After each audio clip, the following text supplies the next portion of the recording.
Assalamualaikum warahmatullahi wabarakatuh.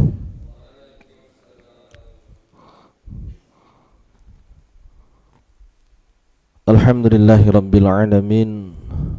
Wassalatu wassalamu ala asyrafil anbiya'i wal mursalin Sayyidina wa habibina Muhammadin wa ala alihi wa sahbihi ajmain, amma ba'du. Rabbi shrah li sadri wa yassir li amri wahlul 'uqdatam min lisani yafqahu qawli. Subhanaka la ilma lana illa ma 'allamtana innaka antal alimul hakim.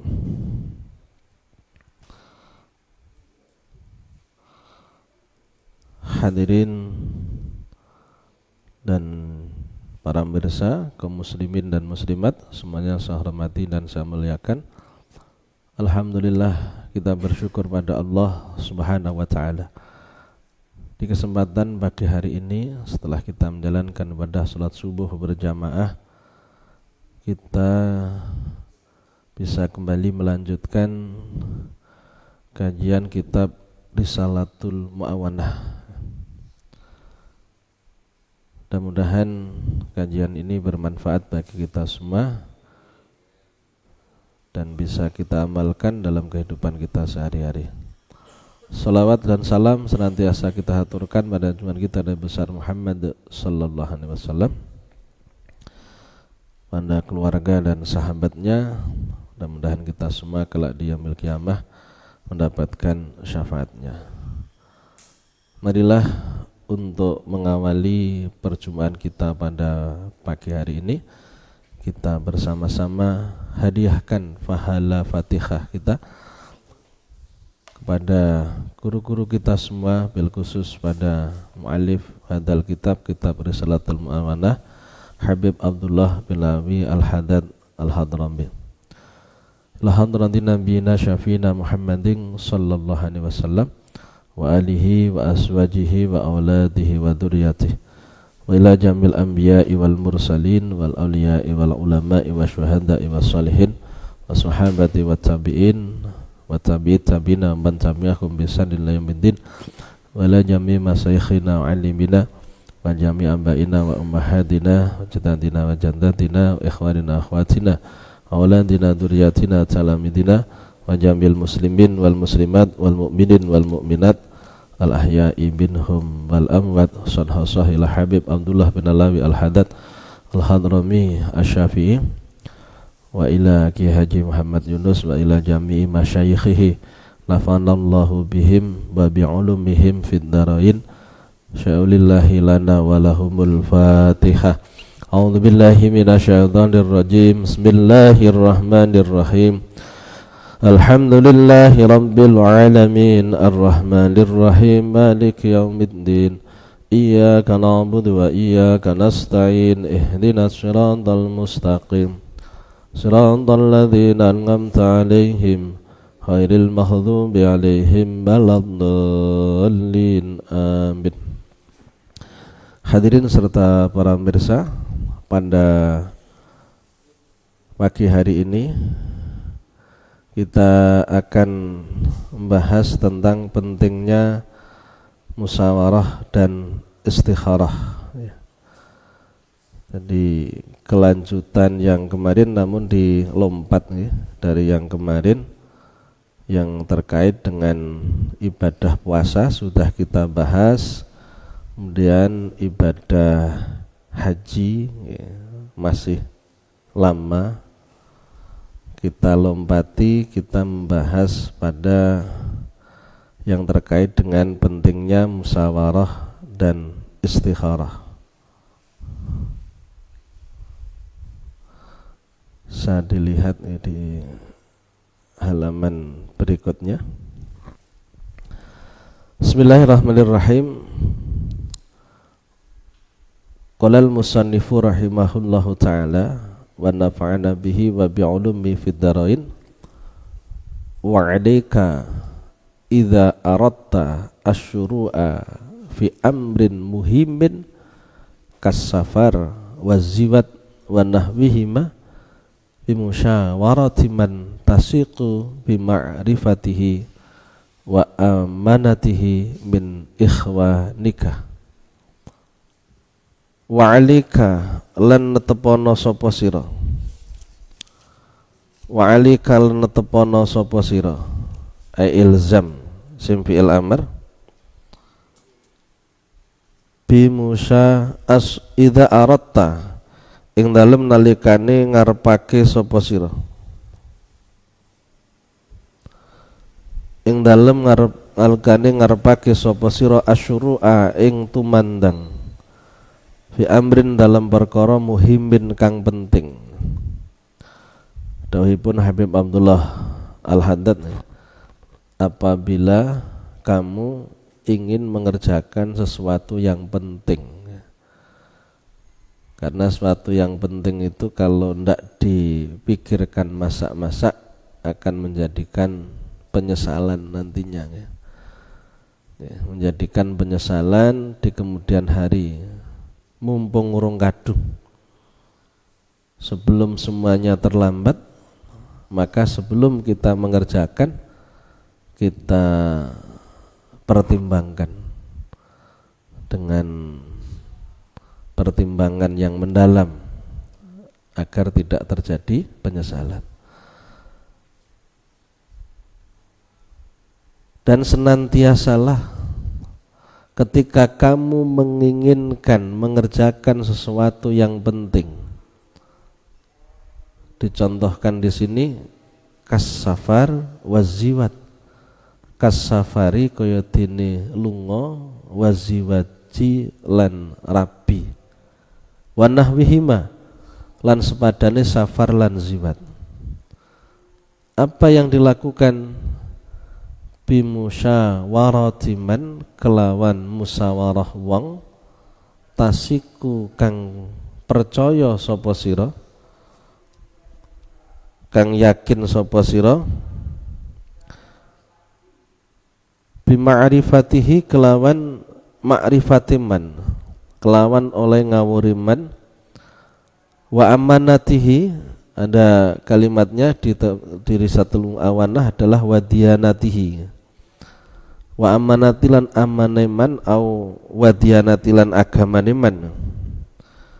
Nanti min ikhwanika saking pira-pira sedulur ira, saking pira-pira sedulur ira.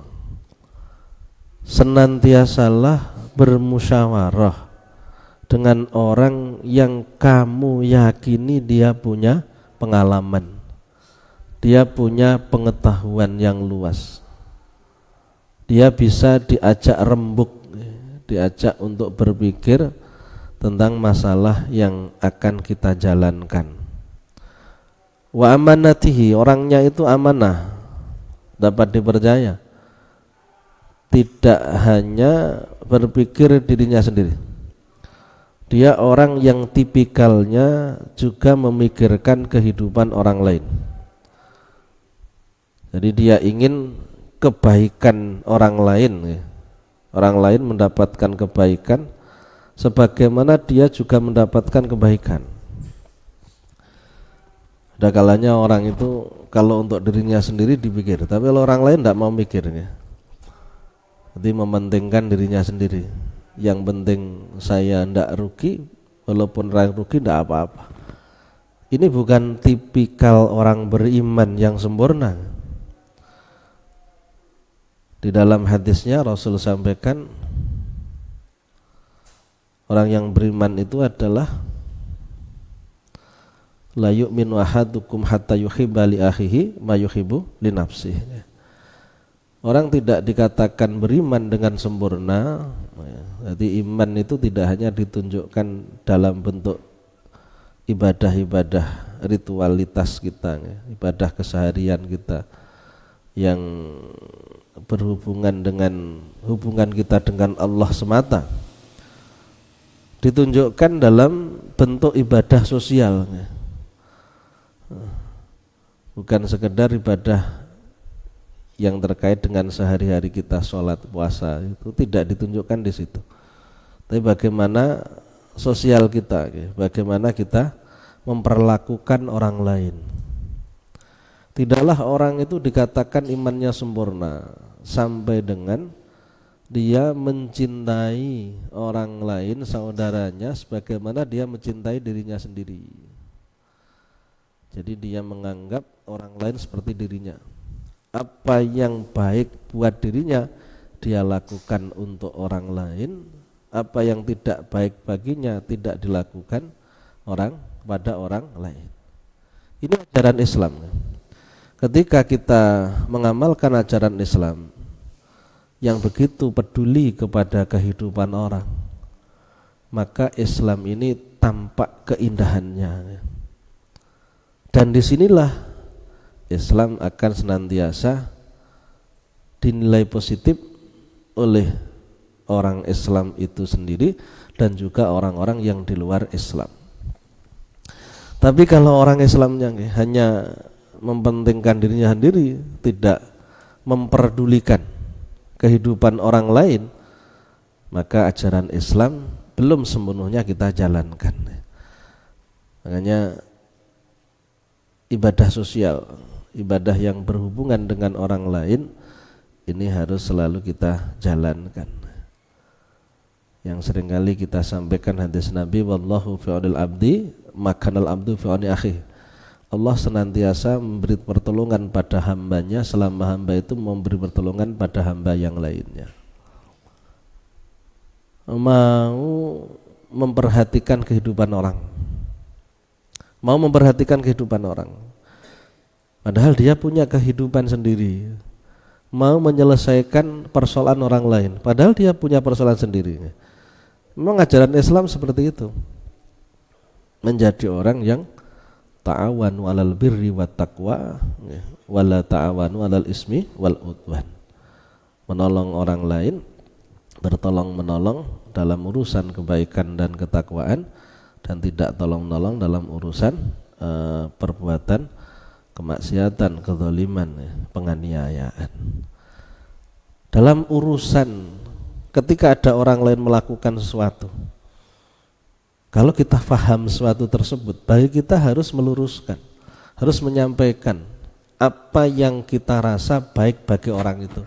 Jangan kita diamkan, kita biarkan. Urus-urusan dhewe. Pemain nek resikone awakmu sing nanggung, nyapa kok aku melok-melok. Padahal kita tahu bahwa itu tidak baik bagi dia. Namun kita yang tahu diam saja, tidak menasihati, tidak mengingatkan. Ini yang harus terus kita tumbuhkan di dalam kehidupan kita sebagai praktek dari keislaman yang kita jalankan. Sebagai seorang muslim harus menjadi orang yang senantiasa peduli kepada kehidupan orang lain dengan cara kita masing-masing. Kalau kita punya harta, dengan harta kita. Kalau kita punya tenaga, dengan tenaga kita. Kalau kita punya pemikiran, pemikiran kita. Kalau kita punya ilmu, ya ilmu kita. Makanya ulama itu ada panggilan jiwa untuk menyampaikan ilmu, karena didorong oleh sifat kasih sayang yang ada di hatinya untuk menjadikan orang lain faham terhadap agama, sehingga bisa menjadikan orang selamat nanti di akhirat. Ada rasa kasih sayangnya. Al ulama'u yang turunal ummah bi'inir rahmah. Ulama itu memandang umat dengan pandangan kasih sayang.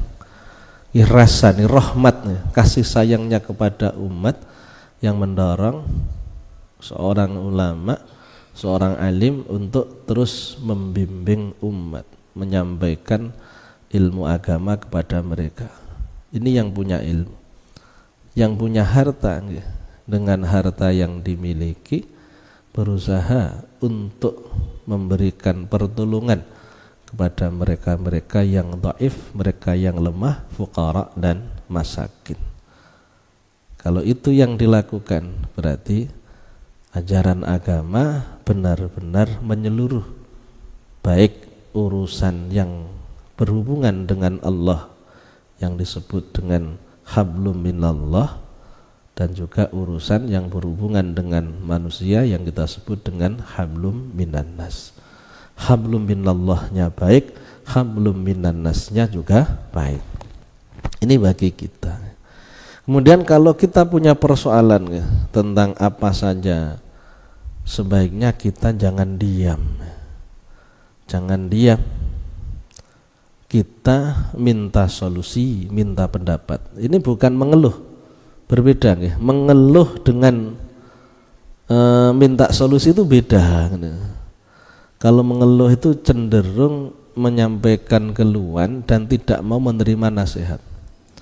Itu mengeluh ya. Jadi kita ingin orang itu mendengarkan keluh kesah kita, dan kita tidak menginginkan orang itu memberikan nasihat. Bahkan kalau dinasihati, lah awakmu mengalami seperti itu, kamu harus sabar misalkan. Jawaban kita ya, kamu tidak mengalami seperti saya.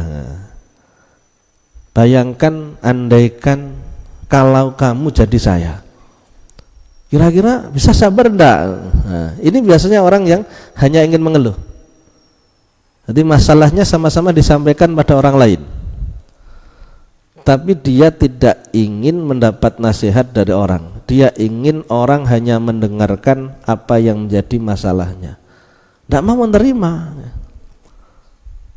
Selalu membayangkan dirinya itu dalam posisi yang sulit, dan siapapun yang berada di posisinya tidak akan bisa menerima keadaan tersebut sebagaimana dia. Nasihat seperti apapun tidak terima, karena yang menasihati tidak mengalami hal yang sama seperti dia. Sekarang pertanyaannya, orang menasihati itu apakah harus sama posisinya dengan yang dinasihati? Tentunya kan tidak. Yang penting itu merupakan satu hal yang baik dan dirasa bisa mendatangkan perubahan, maka nasihat disampaikan, dan orang yang menerima ya jangan melihat siapa yang menasihati yang kondisinya tidak seperti dia. Kalau yang dilihat seperti itu, akhirnya tidak akan mau menerima nasihat dari orang yang tidak mengalami masalah yang sama dengan dia. Penting untuk bermusyawarah. Bermusyawarah, minta solusi kalau ada masalah, dan tidak segera memutuskan suatu keputusan kalau ingin melakukan sesuatu. Ini yang disampaikan oleh Allah dalam Al-Quran surat Al-Imran ayat 159. Wasyawirhum fil amr, dan bermusyawarahlah kamu Muhammad dengan para sahabat dalam urusan. Nabi Muhammad cerdas ya, sidik, amanah, tabligh, fatonah, memiliki kecerdasan. Sahabat-sahabat tidak ada apa-apanya dibandingkan dengan Kanjeng Nabi. Tapi Kanjeng Nabi bukan melaku sakar PDW. Apa yang kendalikan Kanjeng Nabi dimusyawarahkan dengan sahabatnya, walaupun secara kemampuan sahabat di bawah kemampuannya Rasulullah. Paling tidak ya, orang bermusyawarah itu menghargai orang lain yang diajak musyawarah. Dengan orang mau mengajak musyawarah ke orang, tidak memutuskan sendiri, oh berarti ini menghargai orang. Kita terima pemikiran orang, dia marem. Andaikan kita tidak memakainya, kita sampaikan alasan kita kenapa tidak pakai. Mohon maaf, ini kayaknya kalau seperti pendapat antum, kayaknya kurang pas. Alasannya begini-begini. Dia akan memberikan argumentasinya. Oh enggak, kalau saya begini. Oh iya. Akhirnya semuanya lego. Namun kalau kita sudah melihat, oh ini siapa, kemampuannya enggak ada, dia enggak punya kemampuan, latar belakang pendidikannya enggak ada, dia tidak memiliki basic apapun, alah paling yo ndak duwe pendapat. Andaikan memberikan pendapat, ndak usah dipakai pendapatnya itu, ndak usah diterima. Kita ndak boleh. Jadi dengan kita mengajak orang bermusyawarah, mengajak orang untuk berembuk, berarti kita sudah menghargai orang. dengan menerima pendapatnya dan memberikan alasan kalau kita tidak bisa memakai pendapat itu. Setelah seperti itu, insya Allah orang akan mau mengerti terhadap sikap kita atau keputusan yang kita ambil. Kalau kita ingin mengajak orang bersama-sama kita untuk nyengkuyung suatu persoalan, nyengkuyung itu ngajak bareng-bareng melakukan. Tapi kita tidak mengajak orang itu untuk bermusyawarah.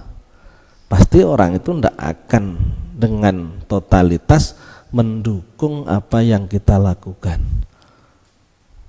Tidak akan, karena merasa tidak memiliki, merasa tidak dihargai. Akhirnya dia tidak mau mengikuti yang kita inginkan. Kemudian kita menyalahkan dia. Ini ya salah. Kalau kita kalau kita cari akar masalahnya, ya sebenarnya di kita sendiri yang tidak mau mengajak orang untuk musyawarah, namun menginginkan orang untuk bergerak bersama dengan kita. Kemudian orang itu tidak mau melakukan, kita menyalahkan. Ya salah, kitanya yang sejak awal tidak mau mengajak dia untuk bermusyawarah. Jadi ketika kita dalam urusan apapun, Habib Abdullah sampaikan wa'alika bimusyawarah, senantiasa kedepankan masalah musyawarah, kedepankan musyawarah dalam segala hal, dalam masalah apapun. Dalam keluarga pun demikian. Di apapun yang tidak dimusyawarahkan, kita ambil satu keputusan. Di saat kita anggap benar keputusan itu tanpa sepengetahuan pihak yang lain, maka suatu saat akan menimbulkan masalah. Sekecil apapun untuk membangun rumah tangga biar tetap berjalan dengan baik hubungan dalam keluarga, ya terus dirembukkan, dimusyawarahkan atas setiap langkah, setiap keputusan yang kita ambil. Ini yang disampaikan dalam Al-Quran. Wasyawirhum fil amr. Bermusyawarahlah kamu Muhammad dengan para sahabat atas segala persoalan. Ketika Rasulullah akan berjihad, strategi jihad apa yang dipakai pada saat itu? Rasulullah minta pendapatnya sahabat. Tidak langsung kamu sahabat ikut jihad sama saya, kamu harus ikut saya. Tidak. Andaikan Rasulullah seperti itu sebenarnya tidak masalah, kan Rasulullah memang memiliki kecerdasan yang tidak bisa ditandingi oleh sahabat. Namun Rasulullah tetap mengajak sahabat dan menerima pendapatnya sahabat kalau memang dirasa itu pendapat baik. Sekali lagi seperti tadi saya sampaikan, dengan mengajak orang lain walaupun dalam keluarga yang kecil, dengan bermusyawarah akan bisa menjadikan mereka menerima keputusan yang kita ambil. Contoh nyata yang terjadi dalam kisah korban, kisah Nabi Ibrahim yang mendapatkan perintah untuk menyembelih Nabi Ismail atau Nabi Ishak. Ada dua pendapat soalnya. Satu pendapat mengatakan Nabi Ismail, pendapat yang lain yang disembelih adalah Nabi Ishak. Tidak langsung kamu harus ikut saya, kamu sembelih, tidak. Ditanya, aku mendapatkan perintah dari Allah untuk menyembelihmu, madza tara, anni atbahuka fangdur madza tara. Wahai anakku, aku mendapatkan perintah untuk menyembelihmu, Allah memerintahkan fangdur madza tara. Menurut kamu bagaimana? Pendapatmu gimana? Mau ndak? Gitu kan? Dalam perintah Allah, mau ndak? Jadi dikedepankan musyawarah. Jawabnya Nabi Ismail, ya abatif al matu'mar, wahai bapakku, lakukan apa yang diperintahkan. satajiduni insyaallahu minas sabirin. Kamu akan menjumpaiku insyaallah dari golongan orang yang sabar. Diajak rembuk dalam hal apapun, walaupun dia anak kecil, usianya 7 tahun, wakila 13 tahun. Falama balaho ma'ahus sa'ya, ketika sampai pada kemampuan untuk membantu. Jadi sekitar 7 tahunan, ada sebagian kil 13 tahun. Itu diajak musyawarah. Padahal ini urusan penting, urusan perintah Allah, tidak dipaksa-paksa. Maka dari situ kita bisa mengambil pelajaran bahwasannya setiap kebaikan ini lebih mengedepankan kepada sentuhan hati, sentuhan hati. Jadi diajak untuk mikir biar melakukannya itu dengan sepenuh hati. Jadi dengan menyentuh hatinya, bukan menyentuh dohirnya. Jadi diajak mikir bareng-bareng, difahamkan, diberikan masukan. Jadi celek cara wong Jawane dirogoh hatine, dijumuk perasaani, disentuh hatinya, jadi dia bisa mikir. Walaupun anak-anak, dengan itu termasuk menghargai itu tadi, menghargai, betul menghargainya. Sama seperti pada kesempatan yang saya sampaikan, dengan kita memberikan sesuatu yang baik kepada orang lain, itu menghargai orang. Jangan kita hanya asal yang penting saya memberi pada orang. Kita lihat dulu pemberian kita seperti apa, layak enggak yang diberikan. Kalau enggak layak, bisa jadi itu menghina jatuhnya, bukan memberi. Pemberiannya bagus, tapi yang diberikan sesuatu yang tidak penting. Jangan disepelek nih aku. Mosok koyo aku tinggal ingin nah, kan ngoten toh. Makanya tidak hanya sekedar memprioritaskan memberi, namun kita juga berpikir apa yang kita berikan biar tidak menjadikan orang menerima itu merasa terhina dengan sesuatu yang kita, dengan adanya sesuatu yang kita berikan yang tidak layak diterima. Ini harus kita pertimbangkan. Musyawarah bukan semata-mata mengambil keputusan, ingin mendapatkan keputusan yang terbaik, lebih kepada bisa menghargai orang yang diajak musyawarah. Dengan bermusyawarah kita akan dianggap menghargai orang yang diajak musyawarah. Dalam keluarga, anak juga demikian. Buktinya Nabi Ibrahim bermusyawarah dengan Nabi Ismail dalam menjalankan perintah Allah. Pelajaran kehidupan yang kita jalani kalau seperti itu, insya Allah keputusan apapun akan diterima oleh semua pihak. Kalau tidak, keputusannya bagus namun pihak yang lain tidak mendukung, akhirnya tidak bisa jalan. Padahal harus bagus, tapi tidak bisa jalan gara-gara tidak ada yang bisa, tidak mau mendukung. Kenapa tidak mendukung? Karena tidak diajak untuk musyawarah. Jadi pendekatan-pendekatan secara hati ke hati harus terus kita lakukan dengan siapapun. Perkara yang penting ini jangan gerusa-gerusu dalam memutuskan.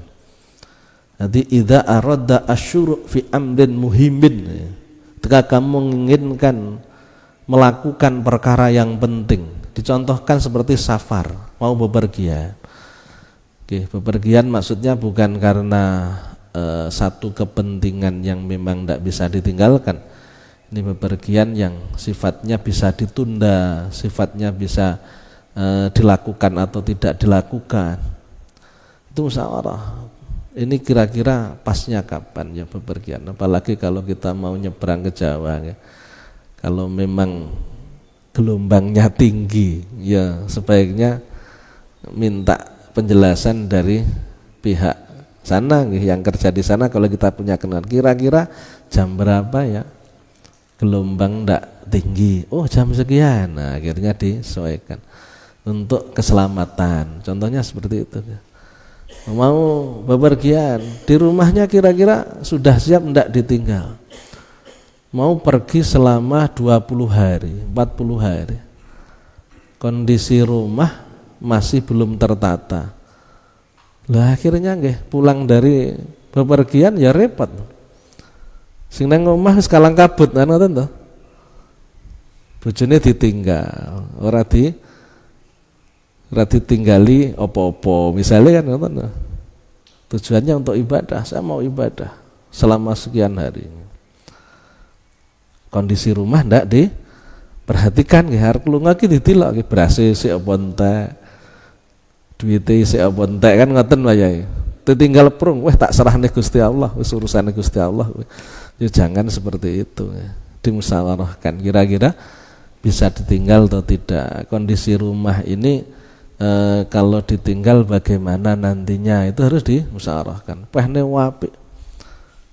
Tujuane pehne apik ngoten lho, tujuane ketok apik kemudian wis ndak kena di penggak, ndak bisa ditahan. Lek didadung ya icul, lek di kandang no ya ngelumpati kandang ya, nyolot pagar misalnya, nggih mboten saged nggih. Harus tetap kita pertimbangkan dengan baik-baik. Seperti lunga nggih untuk kepentingan tertentu yang sebenarnya bisa kita tunda waktunya dan tidak harus melakukan misalkan musyawarah dulu. Waziwat pernikahan. Ini kalau yang faham sebelum dia menikah nggih enggak masalah. Kalau yang sudah menikah nggih enggak mungkin untuk menikah lagi maksudnya gitu loh. Nggih niki yang muda-muda yang ada di rumah nggih. Kalau yang di tempat ini kayaknya nggih sudah enggak perlu nggih. Lah nggih istikharah buat anaknya nggih. Nah, bener. Ini ya nggih. Berarti ndak harus yang menikah. Orang tua ini, ini gila orang tua ya. Orang tuanya ini harus memikirkan. Jangan punya prinsip sing penting anakku demen ya wis monggo. Jangan. Harus memberikan masukan loh.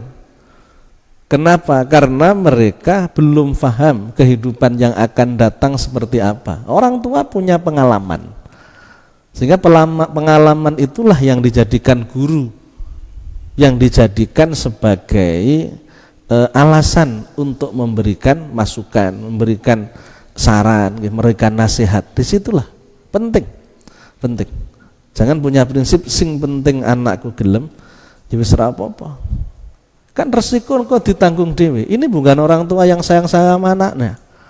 Sebagai orang tua harus melihat kedepannya nanti gimana, baik atau tidak. Kalau memang dirasa kurang baik, nggih diberikan nasihat. Lek gelem, kalau mau menerima, kalau enggak mau ya kita serahkan pada Allah. Yang penting kita mengingatkan pentingnya memilih pasangan yang tepat. Bagi pelakunya, bagi orang yang mau menikah, enggak boleh langsung memutuskan, namun harus ngajak orang lain untuk berembuk, untuk berpikir kira-kira kedepannya ini bagus atau tidak. Kalau orang tua kita dulu itu mikir telu bibit, bobot, bebet. Jadi keturunannya dipertimbangkan, kemudian kepribadiannya seperti apa, nah, itu juga menjadi pertimbangan.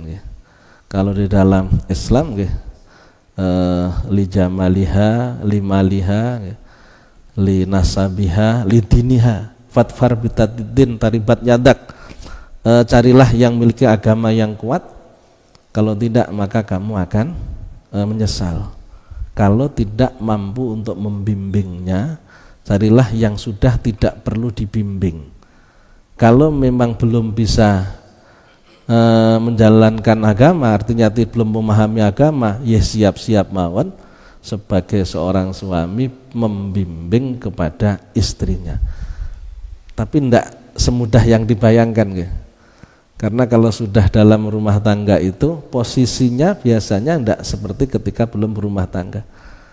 ndak kena dibayangnya lah engko karo tak belajari ngaji ngoten wisane wangel wis repot karo gaweane nggih urusan-urusan yang kaitannya dengan urusan yang lain nggih termasuk mengajarkan agama itu biasanya sulit dilakukan kalau memang tidak diluangkan waktu tertentu untuk urusan itu. Maka bagi kita yang kiranya belum paham agama belajar agama dan nanti diajarkan kepada keluarga walaupun mungkin tidak semudah yang kita bayangkan karena kewajiban kita tetap ku anfusakum wa ahlikum nara, jagalah dirimu dan keluargamu dari api neraka ya. Kalau enggak ya kita akan celaka. Wasiwat urusan pernikahan ini harus dimusyawarahkan, ini urusan penting ya. Dalam mengambil keputusan kira-kira siapa yang akan menjadi jodoh kita yang belum punya jodoh atau jodohnya anak-anak kita. Kita pertimbangkan yang terbaik buat mereka. Kadang-kadang orang tua hanya melihat sing penting anak podo senengi, wong tua ora usah melu-melu. Salah ngoten niku. Pertimbangannya anak mungkin kurang jeli sehingga orang tua memberikan nasihat, memberikan masukan agar dijadikan sebagai pertimbangan yang lain. Kemudian siapa yang diajak musyawarah? Disampaikan di sini tasiqu bimusyawarati man tasiqu bima'rifatihi. Musyawarahlah dengan orang yang kamu anggap dia punya pengalaman. Kalau musyawarah sama orang yang tidak punya pengalaman, kita tidak ketemu solusi, tidak ketemu jawaban, nambahi budrek, nambahi pikiran tok, nambahi ruwet ngoten mawon. Lek ndak punya pengalaman, cari orang, pilih orang yang punya ma'rifat, pengetahuan tentang permasalahan yang sedang kita hadapi. Wadinihi atau wadianatihi ini penting ya. Dan juga musyawarah kepada dengan orang yang kita anggap kuat agamanya. Kalau ndak kuat agamanya, solusi yang ditawarkan hanya solusi yang berhubungan dengan kehidupan dunia. Untuk kehidupan akhirat ndak dipertimbangkan. Wes sing penting bojomu ayu wes. Aku setuju. Krono ayu ki ndadekne senenge wong sing nyawang. Ndak didelok pola tingkahe nggih, ndak dilihat akhlaknya seperti apa. Akhirnya dipilih betul. Ternyata tidak bisa dipercaya. Perbuatannya bisa jadi memalukan suaminya, memalukan keluarganya. Karena hanya mempertimbangkan ayunita. Urusan dunianya yang dikedepankan, tidak melihat bagaimana dalam urusan ibadahnya. Wonge wayu tapi sayang ndak sholat. Ini dampaknya besar juga nanti ke anak-anak dalam urusan kehidupan sehari-hari, ndak begitu mementingkan ibadah. Anak tangiawan urung sholat subuh ditokno ndak diingatkan, ngesakno sik cilik, lek tak gugah, tak bangunkan, dia belum puas tidurnya. Nanti aja kalau sudah besar, biar tahu sendiri kewajibannya seperti apa. Ndak bisa. Kebaikan itu perlu dilatih sedini mungkin. Kalau tidak dilatih, ya sulit untuk dilakukan. Lah sing latihan ae lho, sik wabot ra heran ya. Apa nek sing ndak tahu latihan ya. Harus dilatih, pentingnya dibiasakan untuk bangun di saat dia punya kewajiban ibadah. Walaupun nanti setelah itu dia tidur lagi, tidak masalah. Yang penting dia sudah menjalankan kewajibannya walaupun pada saat itu dia belum wajib. Dan ini sangat dipengaruhi bagaimana orang tuanya. Kalau orang tuanya itu orang tua yang memiliki agama yang kuat, maka akan berpikir bagaimana agama anaknya. Yang sering kali kami sampaikan dalam satu ungkapannya ulama itu, al-abdu ad-dunyawi la yakhafu waladahu illa faqrad dunya. Orang tua yang besar cintanya kepada dunia itu hanya khawatir pada anaknya kalau anaknya itu fakir dunia, kalau anaknya itu menjadi anak yang tidak sukses urusan dunianya. Wal abdu ad-dini la yakhafu waladau ila faqraddin. Sedangkan orang tua yang begitu kuat agamanya akan khawatir kepada anaknya kalau anaknya itu faqruddin, menjadi orang yang tidak faham agama. Pomo mati biye besok biye yo lek anakku krono kurang le nglatih urusan ibadah, dek ndak nglakoni ibadah kemudian meninggal dunia dalam kondisi tidak punya bekal, tidak memiliki bekal yang cukup karena dia ndak menjalankan ibadah. Dipikirnya sakmono. Karena memang kehidupan ini ndak hanya di dunia. Kehidupan ini kehidupan yang sementara dunia ini, kehidupan yang sebenarnya adalah kehidupan akhirat yang selamanya. Maka orang harus berpikir dunia dan akhirat. Ngejak musyawarah wong niku nggih dipilih wong sing ngerti agama. Niku ndak ngruweti, insyaallah ndak ngruweti nggih, akan menjadikan adem suasana. Ndak akan memanaskan. Dengan orang berbuat salah kita diajarkan akan diberikan nasihat untuk memaafkan, untuk bisa menerima. Apalagi orangnya itu ahli tasawuf, faham agama, mengenal tasawuf, dia akan mengatakan wis to yo kabeh ki Gusti Allah sing ngersakno, sing penting awake ndak macem-macem, dek ngene-ngene wis terserah. Akhirnya ngoten. Gusti Allah ndak sari. Allah selalu melihat, Allah selalu mencatat, dan Allah pasti akan berikan balasan. Walaupun kita tidak membalasnya, Allah yang berikan balasan. Lebih baik kita jadi orang yang sabar, memaafkan, bisa menerima. Kalau dalam kapannya Imam Ghazali, husnul khuluq laisa bitarkil adza walakin husnul khuluq al-ihtimal anil adza. Orang yang akhlaknya baik itu bukan orang yang tidak menyakiti hati orang lain. Tapi orang yang akhlaknya baik adalah orang yang selain tidak menyakiti orang lain, dia juga sabar ketika disakiti. Nah, luar biasa ya. Kalau tidak menyakiti orang, kita bisa menahan diri. Tapi kalau melarang orang tidak menyakiti kita, apa bisa? Wong dia punya masalah dengan kita, mau ndak mau dia akan melampiaskan persoalannya dengan menyakiti. Ya kita sebagai objek, kita sabar, kita memaafkan, kita mendoakan, mudah-mudahan dia mendapatkan hidayah dari Allah, dia menyadari kesalahannya gitu. Ndak kemudian kita balas dengan kejahatan yang sama. Minta pendapat, jadi musyawarah penting untuk kita lakukan dalam hal apapun yang kita anggap itu sesuatu yang besar atau yang penting. Ini yang pertama musyawarahnya. Kedua, kepada siapa, dengan siapa kita musyawarah? Musyawarahnya dengan orang yang kita anggap punya pengalaman sekaligus agamanya kuat agamanya, sehingga pertimbangannya bukan sekedar dunia, pertimbangannya juga akhirat. Betul loh. Jadi ndak dunia tok sing pikir, menang neng dunia apa gunane lek cilaka neng akhirat, betul. Jadi dunia akhiratnya ini semuanya bisa clear, bukan hanya clear di dunia saja, namun ndak clear di akhirat.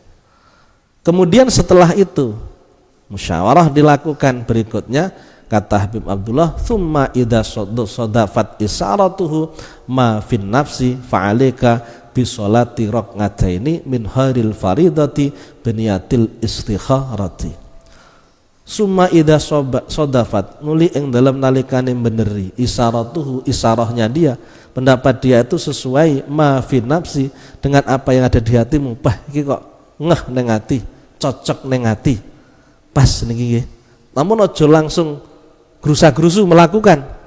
Ada satu hal yang perlu kita lakukan, tahapan berikutnya, bisolati raq'ataini min haril faridah, dengan mengerjakan 2 rakaat solat 2 rakaat selain solat fardu, bukan solat fardu, ini solat sunnah, namanya solat istikharah. biniyatil istikharah, dengan niat istikharah. Setelah mendapatkan keputusan yang terbaik, kita anggap terbaik, kita kemudian istikharah. Wada'u ba'dahuma bidu'ail masyhur, dan berdoalah setelah salat istikharah itu dengan doa yang masyhur, doa yang ada dalam salat istikharah yang kita bisa membacanya. Kalau tidak hafal di kitab-kitab fikih atau buku-buku tentang salat itu ada tentang doa istikharah. Doa salat 2 rakaat minta-minta pada Allah agar dipilihkan yang terbaik buat Allah. Niki 2 hal niki harus kita lakukan ya. Jangan sampai kita tidak melakukannya. Setelah itu fa idza azamta fatawakkal 'alallah. Kita tawakal pada Allah, kita serahkan pada Allah. Wis dipikirne tenanan, kemudian diistikharai, baru diserahne Gusti Allah, hasilnya seperti apa biar Allah yang memilihkan. Insyaallah seperti itu kata Nabi, ma khaba man istakhara wa manadima man istasyara.